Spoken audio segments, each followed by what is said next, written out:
لا تنسوا الاشتراك في القناة والإعجاب بالفيديو وتفعيل رمز الجرس ليصلكم كل إشعارات القناة بمشيئة الله تعالى. بسم الله الرحمن الرحيم. السلام عليكم ورحمة الله وبركاته. كل سنة وانتم طيبين وعيد سعيد عليكم يا رب. أعاد الله عليكم بخير واليمن وبركات. أهلا بكم في حلقة جديدة من حلقات قناة التقفيصة. النهاردة هنتكلم عن حاجات تخص أمراض الحمام، ويا رب أقدر أفيدكم أو أقول حاجة تساهم في زيادة الإنتاج وحقن دماء الحمام بأمر الله، وربنا يكتر خير عندنا كلنا إن شاء الله. معلش بقى لو صوتي هادي شوية عشان بس تعبان وعندي دور برد جامد كده من أول العيد، فاعذروني. بس في بداية حلقتنا نصلي ونسلم على سيدنا محمد صلى الله عليه وسلم وآل بيته الكرام والصحابة وكل من تبعه بإحسان إلى يوم الدين يا رب العالمين. يا ريت يا جماعة متنسوناش أول حاجة من دعواتكم الجميلة، ويا ريت اللي بيشوفنا لأول مرة مينساش يدعمنا باشتراك، والناس اللي منوريني ما ينسوش اللايكات، واللي عايز يقول رأيه في أي حاجة يسيب رأيه في كومنت، ويا ريت تفعلوا زر الجرس وتكتروا الشير، إن اللايكات دي يا جماعة بتخلي الفيديو يوصل لأكبر عدد من الناس والفايدة تعم بأمر الله. شكرا لكم. لو الحمام بقى عندك كاشش، عنده برد، الإنتاج بتاعه ضعيف جدا، عنده تعب في التنفس، أو عنده مرض السالمونيلا أو الكانكر أو مرض الكوكسيديا. وبرضه لو عايزين إن احنا نزود الخصوبة عند الحمام، سواء النتايات إن هي يبقى لقط التخصيب عندها أسرع، وعند الذكر يكون التخصيب بتاعه أشد. وبرضه هيبقى اللي هنتكلم عليه النهارده هيكون مضاد حيوي طبيعي قوي للحمام وملوش أي أعراض جانبية، بالعكس هو مش هنقول لو ما فادش هيضر، مش هيضر، لأ هو هيفيد، وبأمر الله هيبقى كمان هيفيد في صحة الحمام، وهيبقى مضاد قوي لأي مشاكل تحصل للحمام، ويبقى رافع مناعة قوي. والخلطة دي هتزود الكالسيوم والأملاح وتبقى عبارة عن أملاح معدنية شديدة للحمام بشكل جميل جدا. والخلطة دي هتكون من أقوى الخلطات اللي احنا عملناها قبل كده، وبأمر الله هتكون شاملة وفيها مكونات حوالي 7 مكونات أشد من بعض. الحاجة دي هتلاقوها يعني موجودة في أي مكان، هتشتريها من عند العطار بسهولة، هتشتريها من السوق بسهولة، مفيش أي مشكلة خالص. أول حاجة موجودة معانا التوم، وهيبقى التوم الأخضر مش الناشف، بس لو هو التوم الناشف العادي برضه يا جماعة مفيش مشكلة خالص، هيبقى برضه قوي جدا. والثوم ده يعتبر ما الثوم الأخضر ما بيتقشرش زي الثوم الناشف، بيتقطع عادي جدا زي البصل، وبيبقى مقوي، رافع مناعة جامد أوي، مضاد حيوي جامد، وبيبقى منشط جنسي ومقوي الخصوبة للحمام أوي. وبرضه يا جماعة الخلطة دي تنفع للفراخ برضه، مفيش أي مشكلة خالص، على فكرة الفراخ والبط كمان بيبقى فيها مادة السيلينيوم الطبيعية، ودي كمان التوم فريش جدا، فبيبقى بشكل تقريبا شبه مركز. وعند النتايات بيخلي المبيض بتاع النتاية قوي، بتلقط التخصيب بسرعة وبتحافظ عليه كمان. التوم الأخضر ده يا جماعة بيبقى وهو طري بيبقى عامل زي البصل الأخضر كده، البصل الأخضر اللي هو اللي ليه عرش ده اللي بناكله، مش البصل العادي، لأ زي البصل الأخضر بتقطعه زي قطع، مش هيبقى متقسم فصوص. وده منشط قوي للمناعة، وبيحارب مرض الكوكسيديا، بيحارب البرد والانفلونزا، كشاشان، ضيق التنفس، بيفتح الشهية، حاجات كتيرة جدا، وبيمنع التقلبات المعوية، يخلي المعدة امتصاص الأكل جميل جدا. وتاني حاجة يا جماعة البصل فيه نسبة أنسولين، منشط أصلا للجسم، مقاوم للفيروسات، أمراض البرد برضه، بيساعد الجسم ان هو تبقى مناعته قوية، كالوقاية بيبقى جامد جدا ضد امراض كتير قوي، وبرضه بيبقى فاتح شهية. وبرضه هنمسك برضه يا جماعة بصلاية مش كبيرة قوي، اللي هي البصلاية اللي اقل من البصل بتاع الطبيخ، يعني بصلاية اكبر من المتوسطة بمعنى اصح. هنمسكها برضه نقطعها شرايح صغيرة جدا، وهنحطها في الخلاط مع الثوم. بيطهر الجهاز الهضمي، وبيحسن حركة الأمعاء وامتصاص الأكل برضو، وبيقوي الخصوبة. في كمية فيتامينات كبيرة جدا، يعني هنقعد نتكلم عليها للصبح مش هنبطل. يعني وكمان بيبقى فيه نسبة أنسولين كويسة جدا، يعني البصل ده كمان من الاعشاب، الطيور تاكلها تتحرك، بتاكل اي حاجة تاني، بيقوي المناعة بشكل كبير قوي، بيخلي الفرخة كده نشيطة وفريش وفيها نشاط ما شاء الله عالي قوي، ما يخليش اي مرض. يعني المرض حتى اللي حاول يدخل الجسم الميكروبات بتاعه هيموت باستمرار، ان المفعول بيفضل في الجسم لمدة ايام. بس المهم يا جماعة الخلطة مخليهاش موجودة في المية يعني اكتر من يوم، يعني يوم يوم ونص. تمام، مش لازم انسوا موضوع ال8 ساعات ده بقى يا جماعة، مش كل الأعشاب.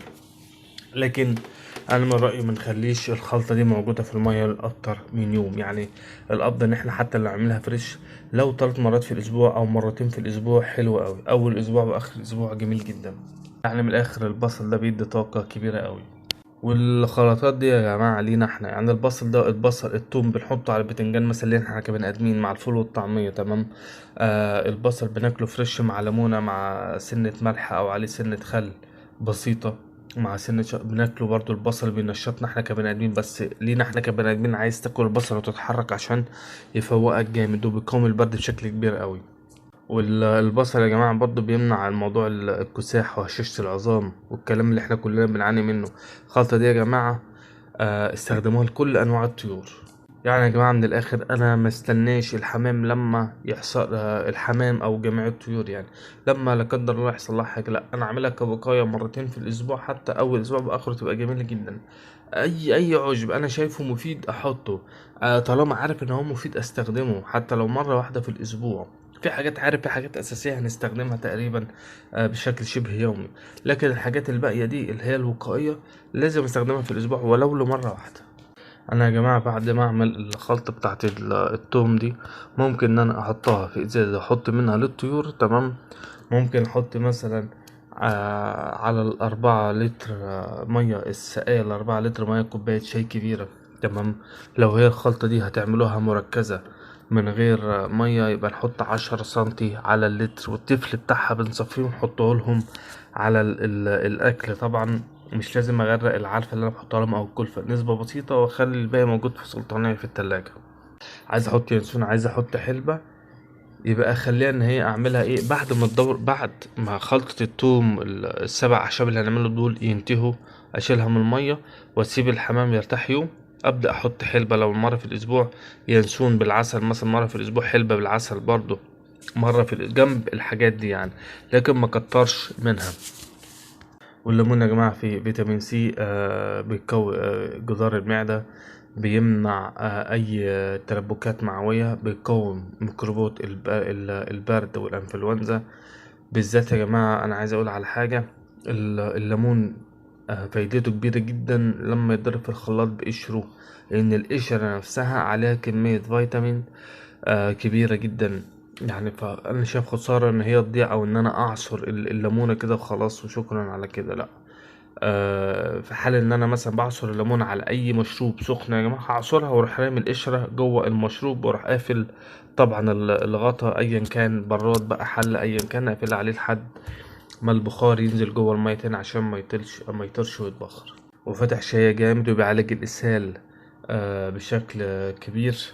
الليمون حتى يا جماعة لو أنا عايز أضربه في الخلاط أعمله مركز وأحطه على المية، تمام، يعني نسبة بسيطة، أنا مش لازم نسبة معينة لليمون إن أنا أحطها على المية. يعني ممكن مثلا ليمونة كبيرة أو ليمونة وسط أضربها في الخلاط أو أعصرها جامد.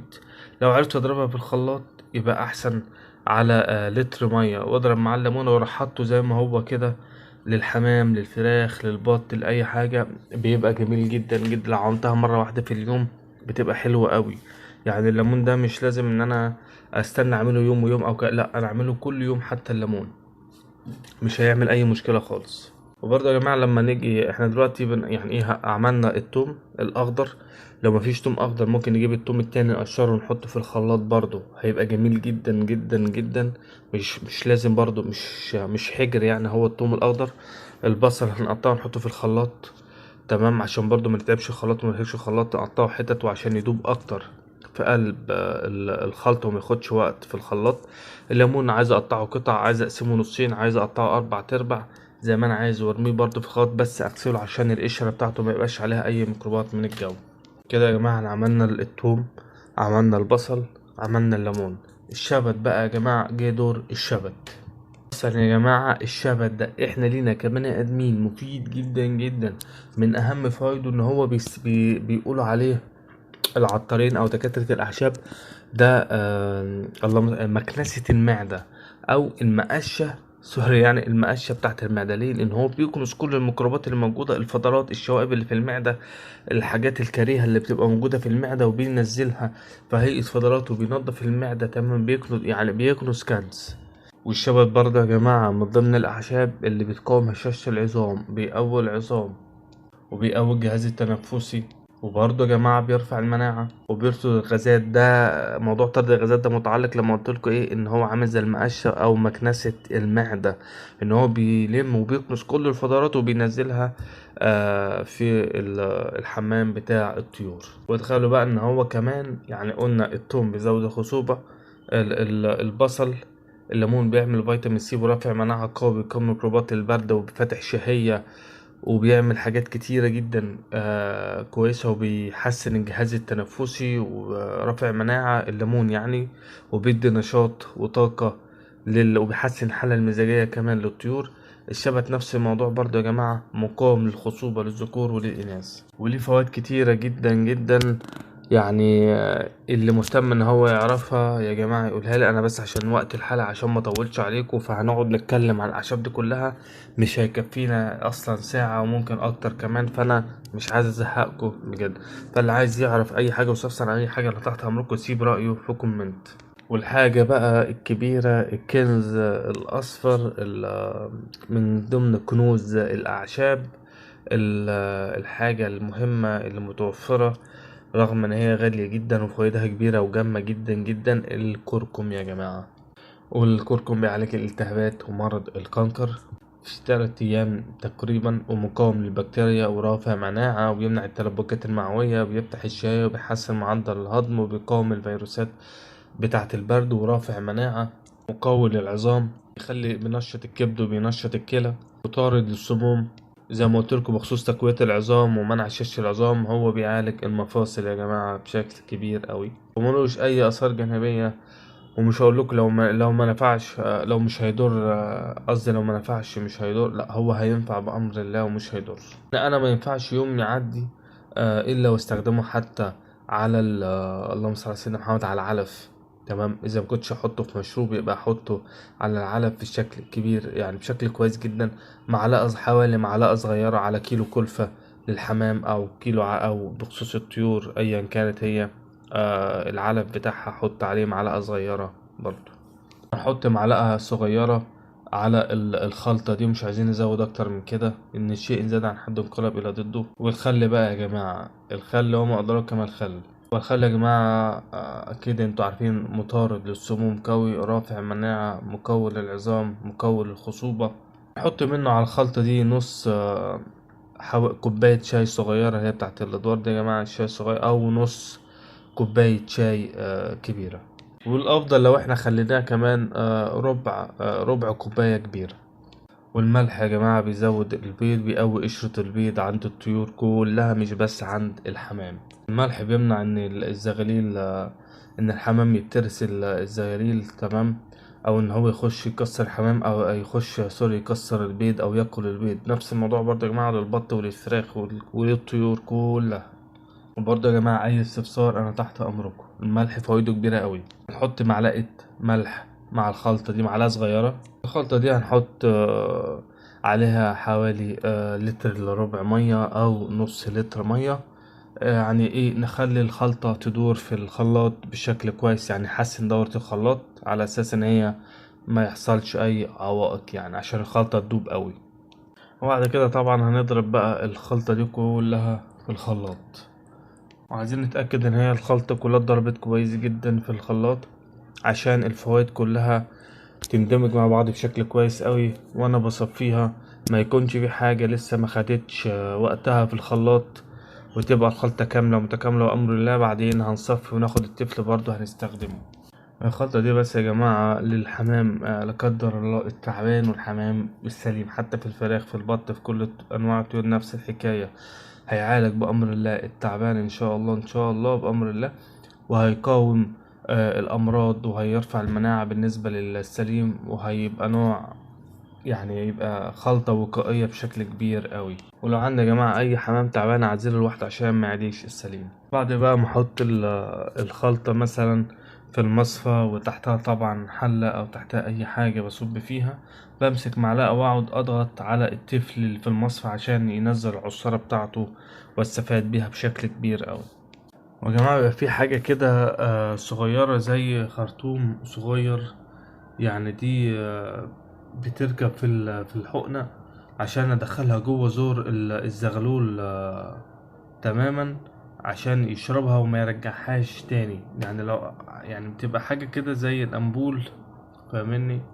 عارفين عاملة زي ايه يا جماعة؟ عارفين الأنبوبة أو السلك اللي هو بيتركب في المحلول بيوصل لإيد البني آدم ده، لما يجوا يعلقوله محلول هو ده بيركبه في الحقنة وندخله لحد ما يعدي زور الزغلول، واروح حاطط ال4 سنتي كلهم جوه، ويكون ايه واكل يكون افضل.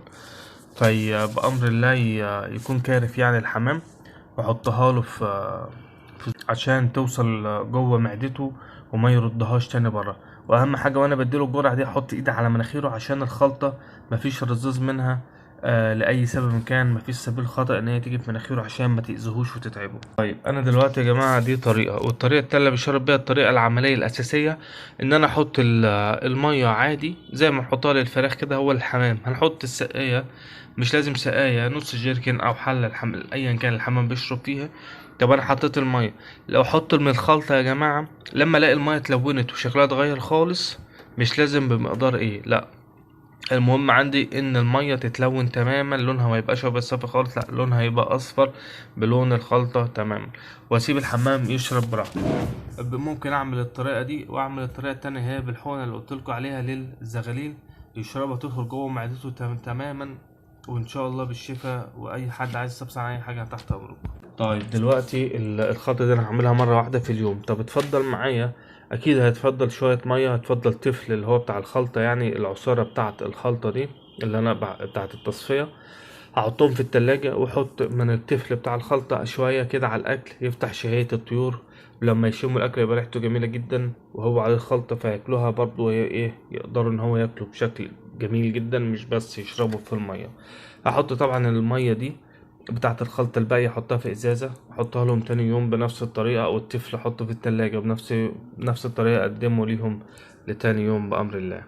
ممكن برضو لو حد عايز يعرف الجرعة، هحط لتر مية صافية احط نص لتر من الخلطة دي، او اقل من نص لتر. كده ينفع يا جماعة وكده ينفع. شكرا لكم، ويا رب وان انا مكنتش قلت عليكم، بس انا بحب اقول كل حاجة باستفاضة، يعني عشان يعني ايه المعلومة توصل للناس بشكل بسيط بأمر الله. ما بعرفش اقول، ما بحبش اقول حاجة كده مختصرة خالص، عشان احاول ان الفايدة تعم يعني ليكم. شكرا لكم، السلام عليكم ورحمة الله وبركاته. لا تنسوا الاشتراك في القناة والاعجاب بالفيديو وتفعيل رمز الجرس ليصلكم كل إشعارات القناة بمشيئة الله تعالى.